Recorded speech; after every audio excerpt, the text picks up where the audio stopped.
Why your apology isn't working. We've all been there, haven't we? The replay of words you wish you could snatch back. The moment you realize you've hurt someone you care about. And then, the scramble for an apology. We offer it, hoping it will be enough. But sometimes it just doesn't work. That apology feels like throwing a paper towel at a flood. It leaves both you and the other person feeling even worse.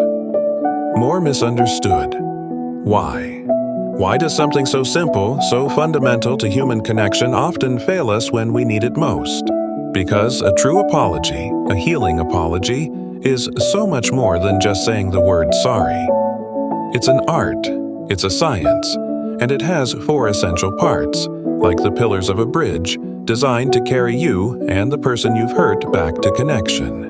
Let's dive into the 4 R's that transform a shallow expression of regret into a profound act of reconciliation. The first R is regret. This is where we often stop. I'm sorry. But the real power of regret comes when we express why we're sorry. It's not just for the act, but for the impact. It's about acknowledging the pain you caused. Think about it. I'm sorry I yelled at you, versus I'm so incredibly sorry that my words hurt you and made you feel small. I regret that deeply. Do you feel the difference? One focuses on your action, the other on their experience. That's regret. It's empathy in action. It's saying, I see your pain and I truly wish I hadn't caused it. Next, we come to responsibility. This is often the hardest part for many of us.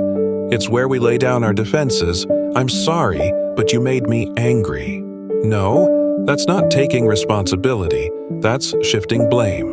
Responsibility is saying, I was wrong. My actions were out of line. There's no excuse for what I did. It's owning your part, fully and completely. It's acknowledging that you made a choice that resulted in harm, regardless of external circumstances. This is where trust begins to rebuild. When someone sees you're willing to take ownership, they start to believe you truly understand the gravity of your actions. The third R is restitution. This is the often forgotten yet incredibly vital component. It's the, how can I make this right?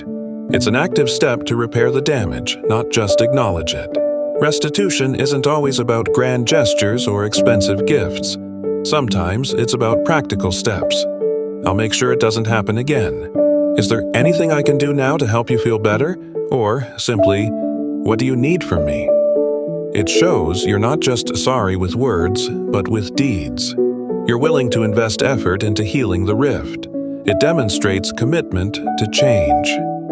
Finally, we arrive at the 4th R, the request for forgiveness. This is crucial, but it's also where we must surrender control. You can do everything perfectly. Express your regret, take responsibility, offer restitution, but you cannot demand forgiveness. It's a humble ask. Can you find it in your heart to forgive me? It acknowledges that forgiveness is a gift, not an entitlement. It respects the other person's process, their timeline, their right to feel whatever they feel. And sometimes, forgiveness isn't immediate, it takes time. But by asking, you open the door to that possibility whenever they are ready. So, the next time you find yourself needing to apologize, remember these 4 pillars. Regret. Acknowledge their pain, not just your action. Responsibility. Own your part without excuses. Restitution. Actively seek to repair the damage. Request for forgiveness. Humbly ask and respect their answer. Here's my advice. Practice empathy. Put yourself in their shoes. What would you need to hear to truly feel seen and understood? And be patient. Healing takes time. An apology is the seed. Consistent, changed behavior is the water and sunlight.